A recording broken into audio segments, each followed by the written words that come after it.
अदम एतमाद के पीछे बैरूनी साजिश है, ठोस सबूत हैं। हॉर्स ट्रेडिंग हुई, वफाकी वजीर असद उमर का बड़ा दावा। इंटरव्यू में कहा कराची से किस जहाज में और कैसे पैसे लाए गए, इसके भी सबूत मौजूद हैं। मुनासिब वक्त आने पर वजीर आजम तमाम हक़ाइक़ अवाम के सामने रखेंगे। पीटते ही ऐसी बातें करते हैं खामखा इस वक्त, जब अब एक चीज उनके हाथ से निकल गई है, खत्म करें, कौम को भी इस पूरी कश्मकश से निकालें और छोड़ें जान हमारी।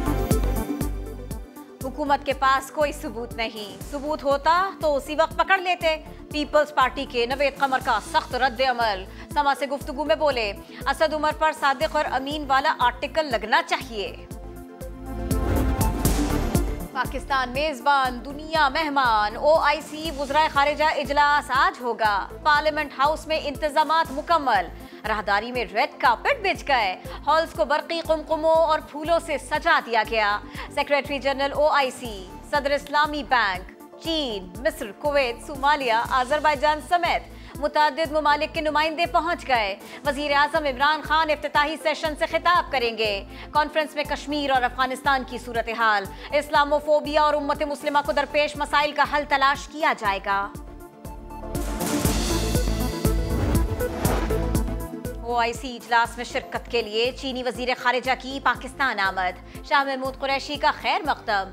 चीनी वजीर खारिजा ने कहा पाकिस्तान चीन का अहम शराकतदार है, आलमी फोरम्स पर पाकिस्तान की मुआवनत जारी रखेंगे। शाह महमूद कुरैशी से अमरीकी मुआविन वजीर खारिजा अजरा जिया की भी मुलाकात। वजीर खारिजा ने OIC इजलास में शिरकत का खैर मकदम किया। कहा अमरीकी वफ्द की शिरकत से अमरीका और OIC मुमालिक के ताल्लुकात मजीद बेहतर बनाने में मदद मिलेगी। मकबूजा कश्मीर में इंसानी हुकूक के जराइम के लिए भारत को जवाबदेह ठहराया जाए।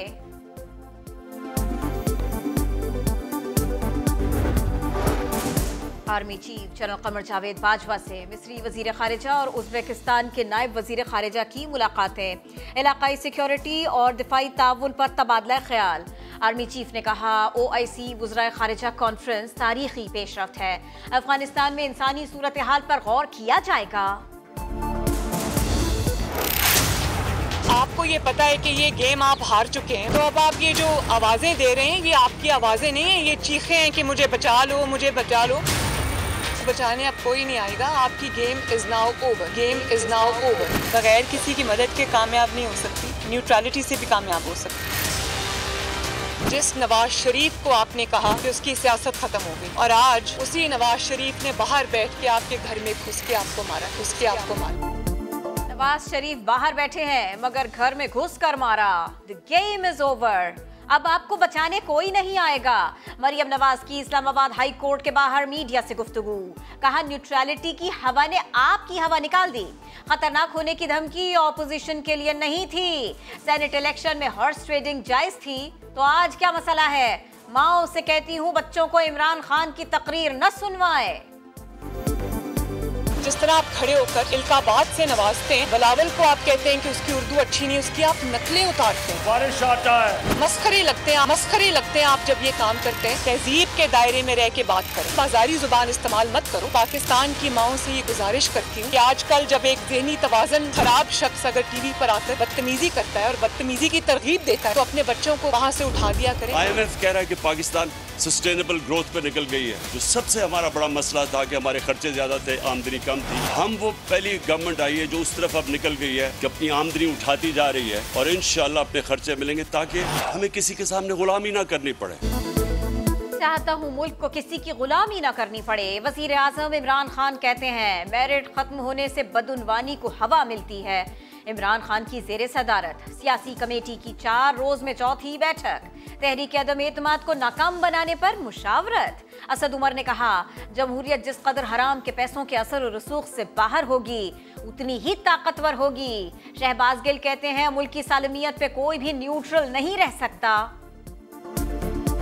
हमेशा जो बंदा विक्टिम होगा वो जाके मदद मांगेगा और हमेशा जो बंदा जुल्म कर रहा होगा वो हमेशा ये कहेगा तुसी बेचना हो, ये मेरा मसला है, तुसी चाहे मेरी तो भी लड़ाई हो जानी। इस मुल्क का कोई शहरी भी मुल्क की सालमियत, मुल्क की इकॉनमी और मुल्क का जो दिफा है उसको साइड पे नहीं छोड़ सकता, इसलिए न्यूट्रल तो कोई नहीं हो सकता।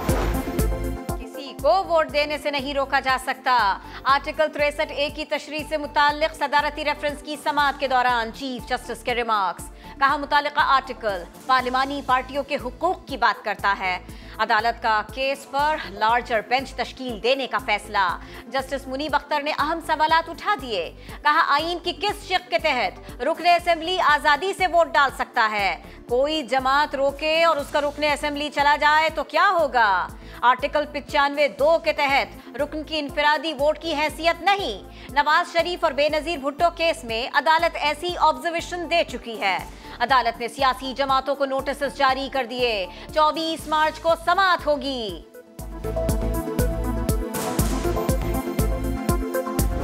बेचारा स्पीकर को मैं मीडिया के थ्रू पैगाम पहुंचाना चाह रहा हूं, आप अपना काम बड़ा तरीके से लॉयर से मशवरा करके किया करें। ये लोग आपको आर्टिकल 6 में फंसाएंगे। स्पीकर को क्या मुश्किल थी कि वो इससे पहले वो इजलास बुलाते, 14 दिन की जो आईनी जो रिक्वायरमेंट है उसकी तकमील करते। स्पीकर ने जानबूझकर इजलास नहीं बुलाया। अपोजिशन ने स्पीकर कौमी असेंबली को निशाने पर रख लिया। आपके अपने आप को आर्टिकल 6 में फंसाएंगे। बिलावल ने खबरदार कर दिया। शहबाज शरीफ ने इजलास देर से बुलाने पर तनकीद का निशाना बना दिया। मौलाना ने हमेशा की तरह वजीर आजम पर तनकीद का नेश्तर चला दिया। जब नाअहल भी हों और मुल्क की मईशत को भी तबाह कर दें, नवा लोग कि उनको आवाम के सामने आने की हिम्मत कैसी हो रही है। उनका मुकाबला उस वक्त तक रहेगा जब तक कि इस फितने से आवाम को निजात नहीं दी जाएगी। ये जो इस्लामी वज़राए ख़ारजा की कॉन्फ्रेंस है, ये आज से कम साल पहले जो है वो उसके डेट्स तय हुई हैं। उसकी जो हतमी तारीख है वो भी 6-8 महीने से पहले आई हुई है। क्या क़यामत आ जाती अगर आप ये रेजोल्यूशन 10 दिन बाद मूव कर देते। अपोजिशन ने OIC इजलास के खिलाफ मुहिम चलाई। अदम एतमाद मुअख्खर करते तो क्या क़यामत आ जाती। फवाद चौधरी की हरीफों पर लफ्जी गोलाबारी। बोले मुनहरिफ अरकान अपने बच्चों को मुंह दिखाने के काबिल नहीं रहे। वापस ना आए तो ताहयात ना अहल हो जाएंगे। बाबर आवान ने स्पीकर का दिफा किया। गूगल करें, पाकिस्तान का आइन निकालें और उसके अंदर आपको 254(3) पढ़ें। उसमें लिखा हुआ है कि अगर किसी जगह कोई वक्त मुकर्रर है असेंबली के अंदर कोई एक्ट करने का और उसके अरसे के अंदर वो एक्ट नहीं होता तो इस ग्राउंड पे ना उसको चैलेंज किया जा सकता है, ना ही ये कहा जा सकता है कि कोई गैर कानूनी काम हुआ है। असेंबली की जंग असेंबली में लड़ी जाए। इजलास बुलाने पर स्पीकर की रूलिंग हमारे दायरा इख्तियार से बाहर है। सियासी जमातें अपनी ताकत पार्लियामेंट में दिखाएं। सियासी जमातों को जलसों से रोकने के लिए दायर दरखास्त की समाअत में चीफ जस्टिस के रिमार्क्स। अटॉर्नी जनरल ने कहा सिंध हाउस पर हमले का दिफा नहीं कर सकते। इजलास के मौके पर कोई जत्था इस्लाम असेंबली के बाहर नहीं होगा। चीफ जस्टिस ने कहा मौजूदा हालात में हुकूमत का मौक़िफ़ बेहतर नजर आ रहा है।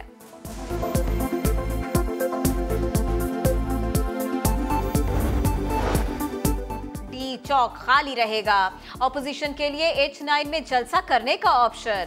हुकूमत परेड ग्राउंड में पावर शो करेगी। जिलाई इंतजामिया ने इजाजत दे दी। फैसल जावेद खुश, कहते हैं D चौक तो वैसे ही छोटा पड़ जाता, जगह की तब्दीली से हमें फायदा हुआ।